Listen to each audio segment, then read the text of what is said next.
Ringside Pop. You know it don't stop. With flicks to the business of everything that's hot. Call it Ringside Pop. You know it don't stop. With the flicks to the business of everything that's hot. Welcome to Ringside Pop with Keven Stevens, Marty Elias, and Dale Rutledge. Howdy, howdy, howdy. It's time to get rowdy right here on Ringside Pop. I am your host, Dale Rutledge, and we have got a very special episode for you today. We're calling it The Adventures of PJ Black. That is because we just might have PJ Black. But first, before we get to the man of honor, let's get to my co-host. We have the lovely, as always, Keven Stevens. How you doing? Doing okay. Thank you. Thank you. How's your week been? It was good. It was awesome. Yes, did some wrestling, did some binge watching. It was like what are you watching? everything in one. I'm rewatching Grey's Anatomy for some reason. What? Oh my god. It's the weirdest thing. It was like on Lifetime, and I was like, you know what? I'm going to rewatch that. You know what I need? A lot of this. I don't think I made it through the first time, so good on you. Also in studio, as always, we've got Marty Elias. How's it going over there, Marty? All right, how are you? Doing pretty good. Good to see you. How's your week been? It was great. You know, a lot of networking and working with some clothing line out in New York. Oh, really? So, yeah. Are you getting your own Kiss wardrobe? Right. Yeah. A little bit, no. Yeah, putting some stuff together with a brand, and I'll name a Future Legend out of New York, and doing some stuff like that. And then actually confirmed working with Chris Jericho on October 24th. I've heard of him. Yeah. Cool guy. Hey, Chris, by the way, man, take care. Dude, you're there with Hurricane Irma, dude. Please be safe. Oh, jeez. Yeah, everyone down there. We got a lot of people down there in Florida. yeah. Wrestling has a lot of people in Florida. Oh, my gosh. Please be safe. Yeah, and then with Chris, you know, texting with him and stuff, he's actually staying there. So he's in Tampa right now, so him and his family. So, but yeah, October 24th, we're working the Loudwire Awards show. It's going to be awesome. It's going to be rocking. So if you're a metal guy or a metal girl, there you go. Right on. Yeah. Wait, so your line is called Future Legend? No, I'm actually working with a company called Future Legend. Oh, I'm going to tell Cheerleader Melissa. She said, I'm like, girl, somebody didn't steal your name. It's not exclusive. I'm sure there's many Future Legends. I'm just starting trouble. Like when you're Future a kid, Legend like, apparel. Ooh, so-and-so hit you going to hit him back? You know what I heard? And our special guest today is the former Lucha Underground Trios Champion, FCW Heavyweight Champion, GFW King of the Mountain, and multi-time WWE Tag Team Champion, South Africa's own Daredevil, PJ Black. What's up, guys? How's it going? Welcome to the show. PJ. Welcome to the show. Thank you for for being here, having bud. me. Thanks for having me, Marty. No problem. So let's start off first with your injury. I think that a lot of people are curious what's going on with you. First of all, what happened? Let's talk about that. Okay, I jumped this building. And it's, I like that you start so casual. So I'm jumping a building. Obviously, it's a Tuesday. yeah, I was actually on my way to the airport to fly back to the U.S. after the South African tour. Okay. And I was like, let me get one more in. I got like 5 or 6 in the week, and I was like, let me get one more in. And yeah, that's when it happened. I mean, people think the parachute didn't open. The parachute opened fine. The problem is with jumping a solid object like a building. When the parachute opens, it has to open perfect. So you fly away from the building. So I guess it opened, my body position must have been off. So it opened like slightly to the left or right. I don't even remember. And there was a satellite dish right there, and I hit it. I grabbed my brakes and I flipped myself around. I kicked off the wall. That's why I broke my leg. And I tore a piece of my finger off. Ooh, I saw that. I didn't want to say nothing, but I saw that. They managed to save it. They sewed it back on. And What did you hold on to it? What happened? yeah, I just kept it in my hand to the hospital. My God. Hardcore. You are Daredevil. So wait, this was in where in South Africa was this? In South Africa, in Johannesburg. It was in Johannesburg. Yeah. Okay. Have you guys ever seen that movie Chappie? Oh yeah, I love Chappie. That was the building I jumped. Oh, wow. The drug dealer's building? Yep. Oh, nice. Wow. So you'd already done 4 or 5 that week though? Yeah, possibly more. I've done quite a few. That's crazy. Yeah. But you wanted to get one more in. One more in on my way to the airport, and then. Yeah. Wow. Now, had anything like that happened to you before while doing that? About a year ago, same place. I broke both my legs. Oh my God. But before that, my 35-year career, I started contact sports when I was 7 years old. I've Okay. never been injured. Wow. So the last 2 years have been rough. I don't know. Maybe Yeah. my bones are getting brittle or something. I don't know. Maybe just avoid that building. Maybe. I think the universe is trying to tell me something. One more bill. I blame wrestling fans. They're always chanting, one more time, one more time. Yeah, more match, that's one more See what you guys did to your boy? That's the soundtrack he was listening Shame on to. you. Do you listen to music or anything, or what do you just like be out there with you and the obstacle? It depends. Jumping is kind of like a forced meditation, if you will, because like you're standing on top and you're looking down. And you're like you don't think about like the bills you have to pay. You don't think about what you have to do tomorrow. wasn't thinking about my flight I had to catch. I wasn't thinking about anything. You're like completely in the moment, like in that zone. It's like it forces you to be in that state. Yeah. Which that's what I like. Like I'm scared when I stand there. I'm scared. I promise you, I'm super scared. But once I land, it's like the most amazing feeling when you've conquered that fear. Right. And you learn something. Every time I learn something about myself, about life, about being safe. Yeah, so let me ask you this: what did you learn about hitting the building? Oh man, not to do tricks off a building. It was so weird. I hit the building too, and I had so much. I'll show you guys a picture of the building too. So like it was window, stone, window, stone. Like every floor was different. I see. Like if I had gone through a window, I would have not be here right now. So I was my very God. lucky to hit that satellite dish, in a way. Yeah. But I managed to fly down. I landed exactly where I wanted to land. I knew my leg was broken, so I kind of landed on one leg and I just kind of rolled. And I was like, "Yep, you guys better take me to the hospital now." Oh my God. And then And here's my finger. Right. yeah, right. Somebody reschedule my flight. Yeah. It was like the next day. The pain was pretty bad. Yeah. They actually injected me with morphine into my spine. I didn't even know that was a thing. Oh my Oh God. my God. I mean, that felt good, but like once that wore off, it was so painful. Oh my God. So did you break your actual? What did you actually break? I broke all the bones in my ankle, tore all the ligaments. They basically reconstructed the whole thing. I have 2 titanium plates. They put in, so the heel bone is like this, and your foot is like this, and there's a ligament that goes through that holds everything together. It's called a deltoid ligament, and that's like the big one. And that, she said it snapped like a few weeks ago. She's like, how do you even, like, how are you even walking? So I guess it must have been weakened from the other jumps, and then this one just like kind of like shattered all the other bones. Oh my God. Did wrestling have anything to do with that? I think so. She also, the doctor told me, she's like, you know you have arthritis, right? I was like, no. I blame wrestling for that. Yeah. That probably is Yeah. wrestling blamable. But I mean, if I could go back, I wouldn't change a thing. Well, Yeah. did they say what your foot is going to be able to do after it heals? I mean, it's never going to be 100%. We know that. But I mean, I'm going to try to be as good as I possibly can. I mean, I don't skip like rehab days. I go every single day. I do rehabilitation 2-3 times a week. I do the cryo chamber. I started doing the hyperbaric, the oxygen chamber. That helps a lot, actually. Really, what does that do? Electrotherapy, stem cell therapy. I'm doing a little documentary right now. I'm recording all this stuff that I'm going through. Kind of hopefully making like a Rocky-like comeback video. Yeah. with You'd be all like, the these are stuff. the steps that you take to get back to the place. Yeah, Right. yeah. It's amazing, like the technology right now. Like stem cells, a few years ago, it wasn't even a thing in the U.S. Like all the NFL, all the quarterbacks would fly to Europe to get it done. And finally, like, you know, like LA, everything's a gray area here. It's like technically still not legal here, but like the doctors do it anyway. Oh, interesting. Yeah. So it's like marijuana. Pretty much.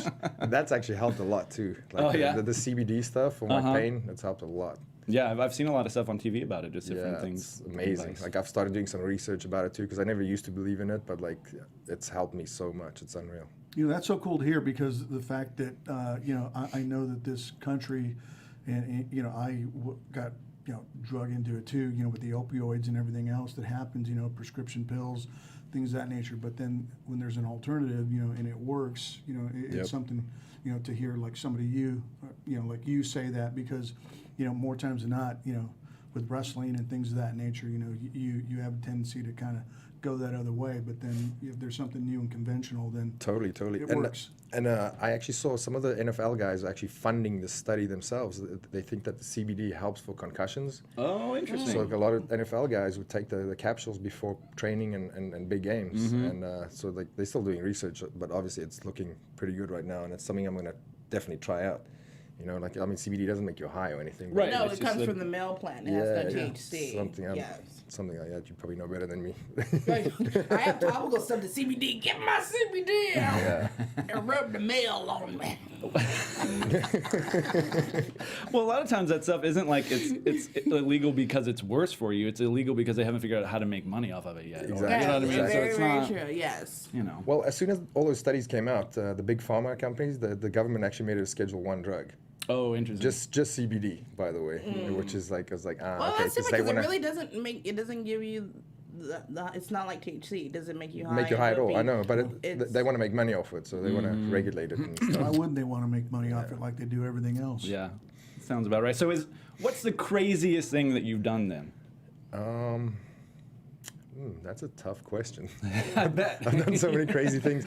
It also depends because like some of the stuff I do is pretty normal to me, and other people go like, "What? You're freaking nuts," and the other way around, you know. So it really depends. It's I guess that question's relative in so many ways. Is there something that's like on your list to do that you're like, I don't know if I can do it, or I don't know, I want to get to that point where I'm brave enough to ... Yeah, I mean, there's so much advancements in the sport of wingsuit base jumping right now. Oh, yeah. That's something that I'm looking forward to. I don't know if you guys can remember, like in '98, '99, the X Games, the main event was always the sky surfing. I feel like wingsuiting 5 years from now will be the biggest sport on the planet. Because they started doing like races, like the wingsuit races. I've seen that on YouTube. Yeah, It's so so like, dope. It's basically like Formula One racing, but like in a 3D space. But yeah, with like no protection except for a helmet. Yeah, exactly. Yeah. And I feel like that's going to be a big sport, so that's what I'm kind of training for. So that's what I really want to do. Interesting. You know, my whole family is like, "You're going to stop jumping now, right?" And I'm like, So that's a big sport right now. It is pretty big right now, but like it's a pretty new sport. I think 5 years from now it'll be really big. Who's your biggest competitor in that sport? Oh, there's so many. Sam Hardy, there's a British guy, Jeb Corliss. That's probably the most famous base jumper that people know. He's the GoPro athlete. I mean, there's so many of them. I mean, I still have a way to go till I get to that level, but. So you've done it already though. Oh yeah. Okay. If you go on my Instagram, PJ450, there's a bunch of my wingsuit flights and base jumps and all kinds of stuff on there. It looks cool. There's nothing closer to being like a superhero, I feel, than that. Exactly. If you ask any kid, like, hey, if you can have any superpower in the world, what would it be? Like 90%. 90% would say flying, and that's exactly what it feels like. That's the most amazing feeling, and it gets better every time. The other ones are just like future peeping toms who want to be invisible. Yeah, right. That's the other 5%. You know, when you're doing this stuff, what's the rush? You know, because I know, being in front of a crowd and everything, it's such a great rush and doing other stuff. But when you're actually in the air flying, I mean, what's that rush? The adrenaline. You know, like when I started doing it, it used to be all about the adrenaline. Like now, it's more like a meditation for me. Like it really like calms me down in a weird way. I know it sounds weird, but like it's like I said, it's like a forced meditation. Like I don't think of anything. For like when you jump out of a plane, a normal skydive usually lasts 60 seconds. In a wingsuit, you can get 3 or 4 minutes. Wow. And it's like just 3 or 4 minutes flying through the sky with your friends. It's like it's amazing. And you see birds all the time. And I fly through clouds, and it's I don't even know I don't have words to explain it. It's like I mean, it's still a rush when I land. I always shake, but like when I'm up there, it's just like. It's tranquil. It's like, like you hear the wind, but you don't think of anything. It's pretty cool. What was your first jump? What was my first jump? Yeah. A couple of years ago, I really just wanted to get that Instagram shot, like of me flying through the sky. Like that's all I wanted. And then I did the one jump and I was hooked. I was wow, this is what I want to do. And then I thought about the Darewolf character at that time, and I actually filmed a bunch of stuff like like snowboarding. I told myself how to do a backflip on a motorcycle, like a motocross bike. I did some I got some surfing shots, some base jumping, wingsuiting, skydiving, all those extreme sports, and that's how the Daredevil character came around. And I see. I actually showed Vince this clip, and after two or 3 minutes of me like almost killing myself, he looked at me and he's like, I didn't know you can juggle. there was a clip of me like juggling these fireballs, and that's what stood out to me. That was what got him. Yeah. We got a juggler. Suddenly you have a juggler gimmick instead of The juggler. I was like, it was fireballs, but I'd read something about a fireball mishap in a match or something a long time ago. Is that true, or is that? Yes. Wow, I actually found that clip the other day. I'll post it on my social media today, I'd like to see tomorrow, that. or this week. The guy. I don't know if you guys know how the fireballs work that the magicians use. Yeah, it's just It's just like a flash paper. Yeah. But you have to still light it. Okay. So we had the spot in the match where the guy was going to throw it at me, but he couldn't light it. He couldn't light it. So I was just going to go and give him another shot, so he had more time to sell between the spot. And I guess as I grabbed him, he got it, and then the fireball got me. Like, it burned me pretty bad. Like the beard and the hair, you can smell it. But Oh, yeah. I didn't have any like bad skin burns, luckily. Oh, that's good. That's what they're there for, I guess. Yeah, Might be yeah, eyebrowless right. for a couple weeks, but So let me ask you this: was this before Hogan and Warrior tried it? What year was that? I think that was like 99, Oh yeah, it was way 2000. after that. I think this was 2003, 4. because you started pretty young though in wrestling, though, Yeah. right? 15, 16, I had my first match, but I started refereeing matches when I was like 11. Oh my gosh. Holy smokes! I would love to see an 11-year-old referee. Yeah, me too. Watch out, Marty. I was so scared. I was even more scared for that than I was for my actual first match. Oh, yeah? Like, because it was like on the spot. Like my dad was like, "Get in there right now." I was like, "Oh, I don't know anything." He goes, "You can count to 3, right?" He's like, "Just go." Yeah. I'm like, oh, yeah. It's not that easy. And that's exactly how promoters still to this day take it. Oh, that kid can count to 3. We don't need to bring in Marty. Sorry. Yeah, that was my introduction to the business too. Like, Amen. That sounds about right, though. I mean, Trial by fire, man. Just throw you in the deep end, right? right. That's how my dad told me how to swim too. He just threw me into the pool. He's like, "There you go." So like, sort it out. yep, true story. And that's how I learned to swim. And he trained you to wrestle, or who trained you? My dad trained me, a couple of other guys. So my dad had a school, but there was laws in South Africa at the time. You needed to be 18 to train or do a professional sport. I see. Okay. Oh God, So, I like- thought you need to be white. I was a wrong Jesus. Sorry. So I was like 15 when I started training. So I wrestled. I had a mask with like this wig, it's long hair, and I had this full body suit on, so no one would know it was me. I see. So, Yeah. like wrestling full time on weekends. I wrestled like Friday, Saturday, Sunday. Monday, I'd get to school. None of my homework was done. I had all these bruises everywhere and like other people's makeup and tan all over me. But I couldn't tell any of the other kids. what lie do you come up with at that point? Oh man, I forgot half the lies I came up with. So let me ask you this: who was your first match and who went over? It was my dad. It was a tradition in South Africa. My dad was like the Fit Finley of South Africa. Like everyone's first match was against him. If you speak to Adam Rose, if you speak to any of the South Africans that you know or will meet in the future, their first match was always against him. He was legit like a hooker. Like you get the shooter and you get the hooker. For the wrestling fans who know the terms. But not a hooker that you might otherwise. Yeah. I remember too, the stadium that it happened in was the Westridge Tennis Stadium in Durban, and when WWE travels there, they still go to that building. It's a piece of shit, the building. Oh, really? Yeah, but it's got so I've much. been there. Yeah, so it's got so much history. Like, it was unreal. I remember the match too. My dad said I could go over. He's like, "Yeah, just hit me with that cool moonsault you do, that springboard moonsault I still do till this day." Uh-huh. And I remember doing it, and he caught me, and I just power slammed me, and he's like, kick out. And I just couldn't kick out. I was so winded. Like, I just stayed down. It was a boxing ring, too. Like, Oh my God. yeah, it's funny, because, like, every time we go there, Taker's one of his first 5 matches was in that building. What? So, yeah, that's got a lot of history, man. It's unreal. He asks me every time, he's like, "Is it still the same?" Even Finley and Regal, they know that building so well. And they're like, "Is it still the same?" I'm like, "It's exactly the same. They haven't even painted it or anything yet." Wow. So, what's the scene like in South Africa for wrestling? Right now, it's trying to make a comeback. Not many people know this. In the 80s, 90s, it was an unofficial territory. Like, when I was a kid, I saw Hogan job to our champion all the time. Oh, interesting. Yeah, but there was no YouTube back then or internet, so no one knew that. So there was no side effect from. Yeah, exactly. Interesting. So, like, as a kid, I saw Hogan and Andre in that same arena, actually. And then, in the late 90s, my dad died in 99, and kind of everyone, thank you. Everyone thought I was going to take over the company and run wrestling in South Africa, and I was like, "Nah, I want to be a wrestler. I want to get signed." That was my first goal. So I kind of just like packed a backpack and left. Like, my family was mad at me for years, and the wrestling kind of like died down. And then a few guys started it up, and they had a TV show for a while, which I was on, which I got a lot of footage, and that I kept sending to the WWE, and that's how I got signed. Aha. But they kind of lost that deal again, and they got it again, and like they're working on it right now. So it's looking good, because there's so many like good wrestlers out there, especially on the indies right now. So guys like that can help build up territories like that. Yeah. Let me ask you this: would you ever think about going back and continuing what your dad started? Good question. I think about that a lot, actually. I think about that a lot, especially now that I see the state. South Africa is always like 10 years behind the rest of the world. So I'm thinking what the US was like 10 years ago. So I feel like wrestling is making, I mean, wrestling is huge right now. Like NXT has an awesome slot on TV. WWE Superstars is actually the highest rated show in Africa. Really? Yeah. Interesting. A lot of the African countries, they don't speak English, you know, so they don't understand those raw, like those 30-minute promo segments.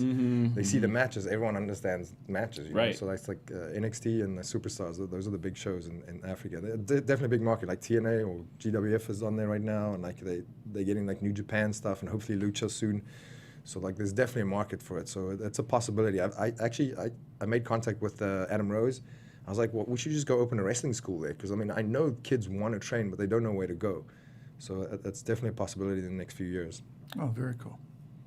And so when did you realize that, it sounds like pretty much from the get-go, that you wanted this as a career? Yeah, I was 8 years old. I remember playing remember the Raw game on Sega? I played that, and I was like, I turned around to my friend, I was like, that's what I'm going to do one day. Like, I knew. And I didn't quit. There was like a few times which I was like, yeah, there's no way I can make this. But I was like, you know what? I'm gonna die trying. And it just wasn't really possible from South Africa. So where did you head to the UK, or where did you go? UK. I went to school. I lived in UK for 5 years because I figured that the wrestling scene there was like up and coming. It wasn't. It only started like when I left. But at least I got to meet some people, and like I got to like train every day and do shows and stuff like that. My mom, God bless her, I love her, but like she was the one actually. She told me when I was young, she's like, "There's no way you're gonna make it." Like and her reasoning was, she goes, "No South African has ever made it." And I was like, well, exactly. So I can be the first one. Right. You know, like now she's the biggest wrestling fan in the world. Okay, like, good. Nice. I mean, you were the first South African signed to WWE, correct? Yes, real South African. Like I know they had like some South African characters. Like, Right. You kind of have to be shoot from- real. Yeah. Yeah, Kofi Kingston turns out not. People still ask me. They're like, "Are you really from South Africa?" It is confusing. I mean, they do, because they make up stuff like Kofi Kingston so often. Yeah. You know, like, but That's true, I guess. Just listen to me speak. Like I don't sound American or Japanese or anything. that's true. It's a hard accent to fake, I feel, as well. Yeah, and that's the thing too. I'm sorry, Dale. That's the thing with your accent. I mean, it's not an English accent. It's not an Australian one. It's a South African accent. Yeah, pretty the much. dialect. Yeah. You can tell. So what's some of your favorite spots to wrestle then? Not company-wise, but just globally speaking. Just like cities? Oh, so many. I mean, recently, just before the South African trip, just before this happened, I stopped in Dubai. And it actually looks like Dubai scene is actually up and coming. It actually looks pretty cool. I know WWE started going there maybe a few years ago. Yeah, as funny. well. So I did a couple of skydives there on the Palm. I don't know if you guys ever seen online the Palm. So I jumped over the Palm and I just saw like there was like fireworks and there was like a big concert going on. And as I landed, they were like, "Oh yeah, Justin Bieber's in town." But right next to that, the WWE was holding tryouts the same day. It was so random, but I didn't realize anyone was in town. And when I got to my hotel, I was like, "Oh, the boys are in town." So I started texting all the guys, you know, like Baldo, like the head trainer, and like Norman Smiley and guys like that. And they're like, "Oh yeah, but we have a flight tonight." It was so random. Yeah, they don't give them a lot of time to... Yeah, but I mean, there's a lot of cities like that. Like I've been working on Brazil, like a lot of South American countries actually. Okay. Yeah, Portugal, like Spain, all those countries that you never think. I saw a wrestling lot scene. of when the Hardys were wrestling the Young Bucks. There were a lot of that South American stuff. Where Yep. they were just getting hot crowds down there. Chile's hot right now. Yeah. Brazil, I think, will in the next 5 years or so be pretty big. Interesting. Yeah, South America is like what I have my eye on right now. Taking Taking that salsa lessons and Spanish lessons right now. I know. You can get some help at Lucha, I'm sure. Maybe. Oh yeah, definitely. How's your run at Lucha Underground been? Oh, so fun. Like, I've been wrestling since I was 14, 15, and this is the most fun I've ever had in wrestling. Really? Okay. Yeah, it's super fun. Like, the team is great. Everyone's so fun to hang around with. You know, like, everyone, like, bounces ideas off each other. Like, it's really a fun place. Now, is that the entire roster you feel, or I mean, you've got your nice little group going on with Worldwide Underground, so Yeah, that's been super fun. But like the whole roster, like everyone's nice and like everyone's super talented there. You know, like from the referees to even the backstage people, even like the people who's never like even like watched wrestling or seen wrestling, they become wrestling fans because of the show, which is like that to me. That's so great. Yeah, I guess in a TV production, there's a lot of people who come just because they're part of production. So Exactly, they didn't have to yeah. know anything about wrestling. It was funny, like my first week there, this one guy comes up to me, he's like, wow, you guys did all those stunts in one take. Because like, in Hollywood, we do like hundreds and hundreds of takes. Right. And to me, that was like so cool. Like I was like, yeah, I do this every day. That's kind of my life, but thank you. It is amazing. Thank you for noticing. Now, had you crossed paths with Johnny in WWE? Not in a singles match. Like possibly like some 8-man tags, or Okay. maybe like Royal Rumble. But you were there at the same time for part of it? Yes, Okay. yes. Like maybe a year and a half-ish. Okay, cool. Yeah, he seems like a fun guy to Oh, be he's working awesome, with. and he's doing some great work right now. I think. I feel like he's doing the best work of his life. He's amazing. He's like He just keeps growing. I feel like keeps growing. Like he learns new stuff every week. Like he's in great shape. He looks like he's 21. Like getting in movies and doing all right? kinds of Movies, things. doing his own thing, and and he's a good person. Like usually people like that become kind of like dicks, but he's he's a good human. I know we play the bad guys on TV, but like, Right. we're actually nice guys. You wouldn't be surprised if he ended up being one, but that's cool. That he's not. Yeah, right. I mean, you've been in lots of factions, I guess, for a lot of your career. Do you like that kind of group mentality to have like guys that you're working with constantly, or you like solo better? I do. I like both. The group thing is cool because you can like bounce ideas off each other, and you can like in the ring you can feed off people. Like perfect example right now, like me tagging with Jack Evans. It's so much fun. Like I watch this kid in the ring and I stand on the apron and I was like, does anyone see this guy? Like to me, he's like one of the best right now. Just like character-wise, I mean, we all know he can do any move on the planet. Yes, it But, seems like it. Character-wise, like he's evolved so much. And like that's cool to me because it makes me want to up my game. I'm standing on the apron, I'm thinking of stuff I want to do, so I feed off him. And like, I feel like the fans can tell that too. Like my last year in WWE, like all the house shows I'll be doing, it's just kind of like going through the motions because every weekend is exactly the same. And I feel like fans, they can't pinpoint it exactly, but they know that like, oh, something was off in that match. Something was weird. So like, yeah, definitely working with guys so I feel like I get better when I work with other guys. You can always evolve in wrestling. That's what's cool. Like before Eddie Guerrero died, he told me that he every day he learned something new. And to me, he was one of the best for sure, by far. Like, yeah. When it comes to like in-ring stuff and the whole package, really. And to hear him say that, I was like, yeah, that's so true. You do learn. Even if you wrestle someone terrible, or even if you wrestle someone good, you always learn something new. So you were in FCW for a little while, and then things kind of popped off with the Nexus. What did you expect? Because Nexus was hot. Yeah. I mean, what did you guys think going into it? Like, did you even have a relationship with those guys? I mean, I know they're all down there, but. Oh yeah, like I mean, I was in FCW with those guys. Those guys are legit my best friends in the business. Oh, great! Right That's now, great. and I still keep in contact with all of them. We didn't know how big it was going to be. We had no idea. Like usually in wrestling, everything has already been done before, or just a variation. And I feel like Nexus was kind of fresh and new at the time. So like we didn't know what to expect. We didn't know how to do it. We didn't know how to handle it. We're like, so what do you guys really want from us? Like we just kind of like took the ball and ran with it, and we all know what happened. Yeah. That's. I mean, there's so many good Nexus memories for me, and I feel like in different iterations of it even as well. When they switched it to like CM Punk being a part of it, I mean, did that change the way that you guys work together, or was that still? A little bit, yeah. Like we didn't know what was going to happen. I mean, there was a very pivotal point in the company backstage at that time. I won't go too much in depth on that, but so we really didn't know what was going to happen. We were just like still trying to have fun and trying to like get the faction over. I mean, it didn't even last a whole year now that I think about it. Like we didn't even get a WrestleMania moment. Was it not? No, we No, didn't. no, Because we no. didn't even make it to Mania. Oh yeah, because it was a SummerSlam. Yeah. SummerSlam thing. Yeah, and SummerSlam, speaking of SummerSlam, I know that Jericho and Edge have been on record talking about, pushing for you guys to go over. Yeah. And apparently something got changed and everything. And I know there's been a lot of hearsay and stuff that has been said from people who weren't there. Yeah. What was your perspective on that? So we knew we had to go over, and we obviously wanted to, but we didn't know how to, like, being rookies, we didn't know how to express that at the time. Like we didn't want to come off as like arrogant and like, like how guys are when they get a push when they're new in the industry. We didn't want to come off like that, and obviously we lost the battle, and the person who got it reversed, Edge and Christian actually told him that day and the next day, like, you were wrong, you're wrong, you're wrong. He actually apologized. That was one of the few times that I heard him apologize. He's like, yeah, you guys were right. We should have done it that way, but it was too late. Yeah. Huh. Interesting. Well, at least he realized it and signified it to you. That's at least something. Exactly, That's nice. exactly. in this industry, I feel like there's not a lot of that even. No, you're absolutely right. So let's talk about the core then. After that, did get a Mania moment. Yeah. But it was very, very short. Yeah. What for me? So just for me as a fan, I was very mad at that match. I mean, what did you guys think of the way that? I mean, it's like you're on the card, I guess, right? But Yeah, so the problem is with live TV, Marty can tell you this stuff, like segments run long, especially promo segments, and like a lot of things happen, so time get cut, and that happens with Raw all the time. That's why like the match quality is so much worse on Raw than any other show. Well, SmackDown now too, actually.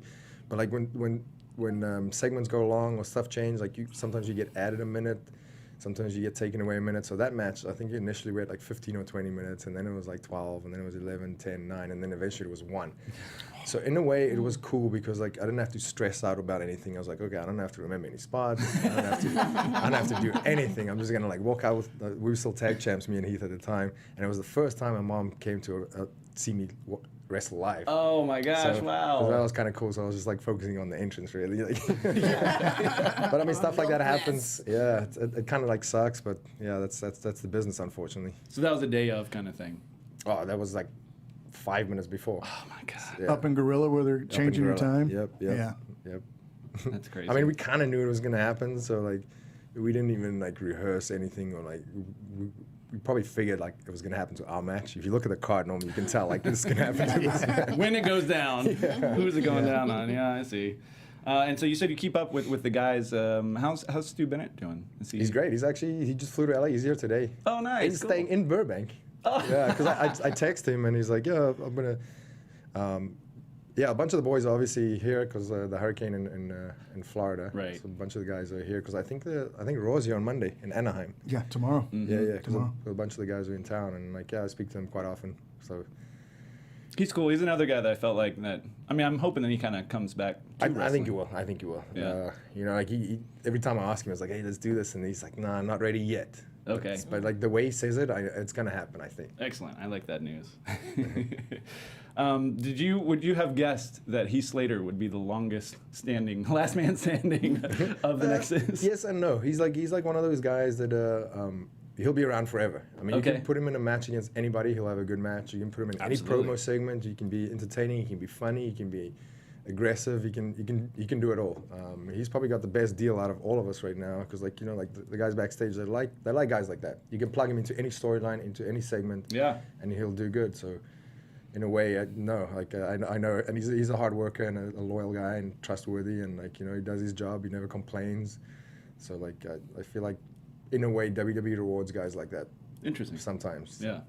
I mean, think about it. Like, if you watch guys like JBL, who's been there like for centuries, like WWE eventually like gives you a little bit something. Yeah, they do. It's funny because I remember Heath when he came in down to Deep South.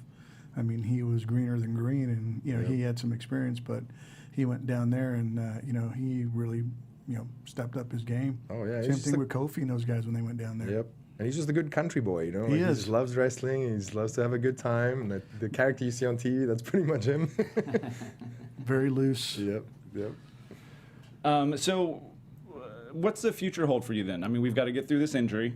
What's your recovery time looking like? So it's been 14 weeks. I just started walking this week without crutches. Oh So my this gosh. is like a big step. Like, I was super depressed the last 14 weeks. I was like, oh man, this is never gonna happen. At least now that I can walk. I mean, I still have a long way to go, but at least I'm like, okay, I can see the finish line. So just got to keep doing my rehab and stuff. I mean, my goal was to be in the best shape of my life this year. For some reason, I planned this like years ago. I don't know. I said to myself when I turn 37, you know, I look at guys like Chris Jericho, who like, you know, who's way older, but he looks fantastic. He's doing great work right now, and I mean, I'm gonna do it as long as my body will allow me to do it. You know, like I'm not gonna push through any aches or pains if something happens to my leg again. You know, but like only time will tell. You know, like I want to have one more big run. That's what I want. And I mean, right now in Lucha too, I don't know what's going to happen, but like, the potential is there for the show to blow up. You know, and I want to make an impact there for sure. And I just want to do as many shows around the world as possible. There's so much talent out there, like on the independents, like all these young kids that are wrestling. I want to teach them what I've learned, and you know, just help them out and just work as many people as I can. Yeah, I mean, that's a great goal. I think especially if South Africa could be a place that you know. And so how often are you going back there then? Not often enough. Like when this happened, I did that tour there, and maybe last year I think I did a tour there. But other than that, it's like WWE only toured there every 2 or 3 years. Right. Yeah, so I went there twice with WWE.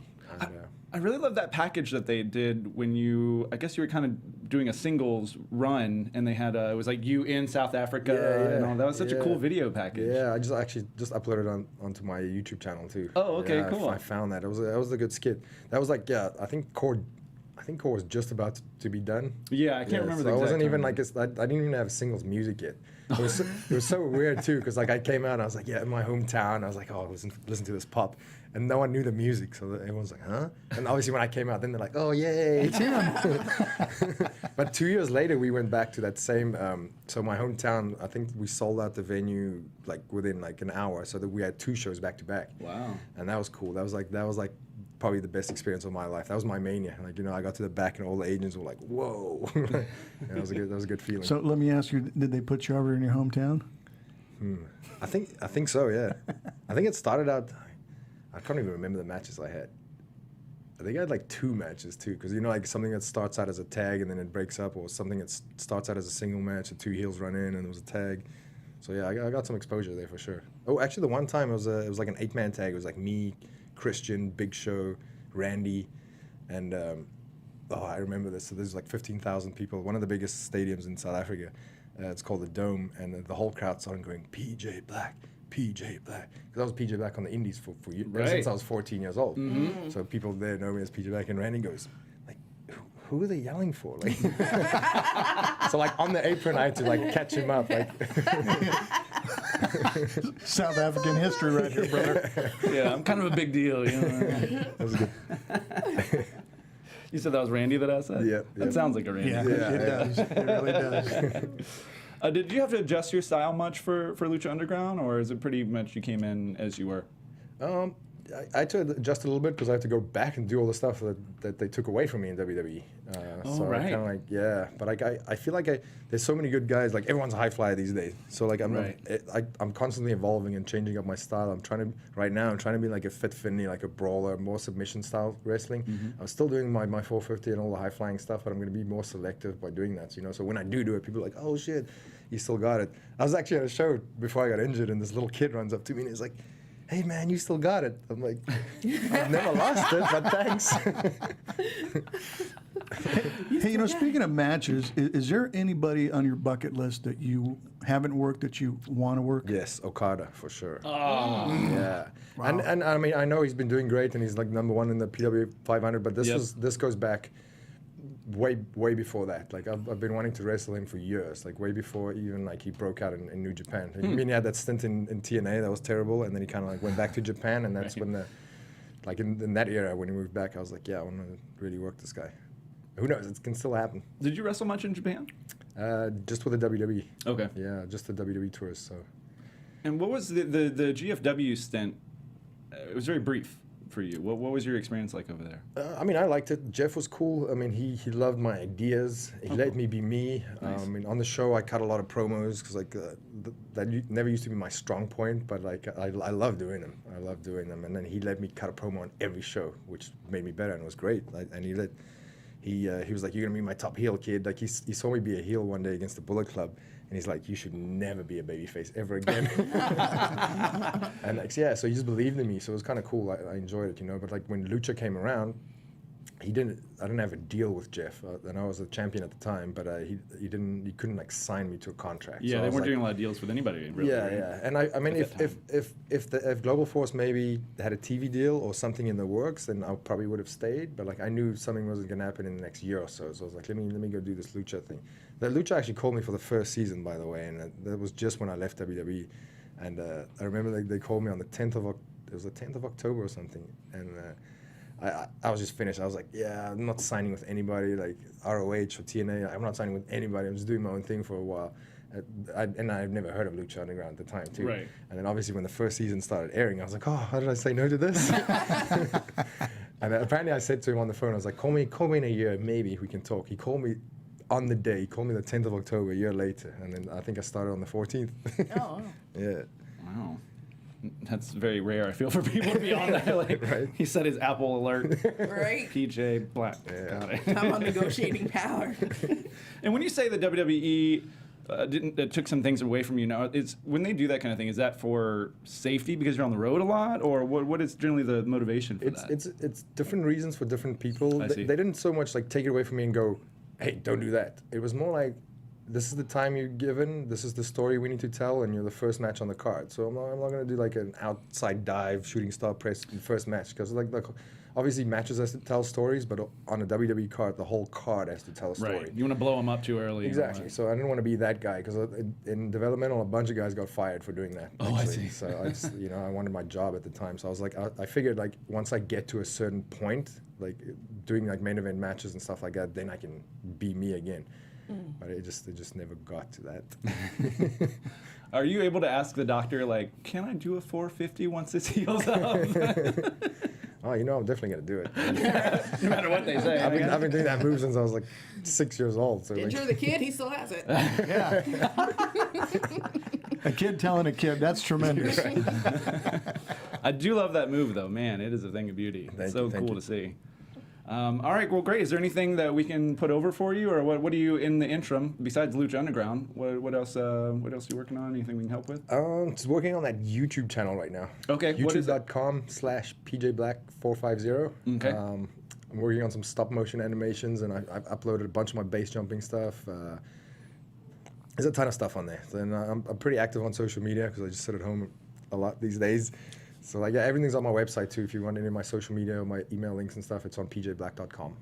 All right, awesome. Well, thanks so much for coming in today. This has been super great. Oh, thank you guys for having me. I've had a great time, seriously. It's fun, dude. Marty, you want to put yourself over?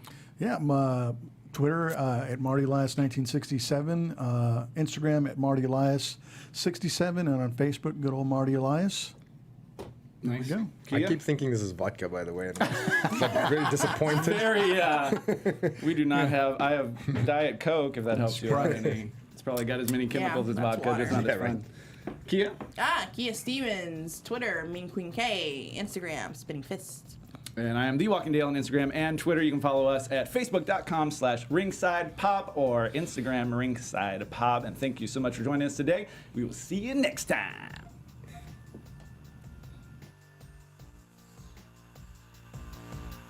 From executive producers Maria Menounos, Keven Undergaro, Dale Rutledge, and Stephen Lemieux, managing producer for AfterBuzz Wrestling Mark Donica, and the entire Ringside Pop staff, we would like to thank you for tuning in. Like us on Facebook, rate and comment on iTunes and YouTube. Follow the show on Twitter at Ringside Pop.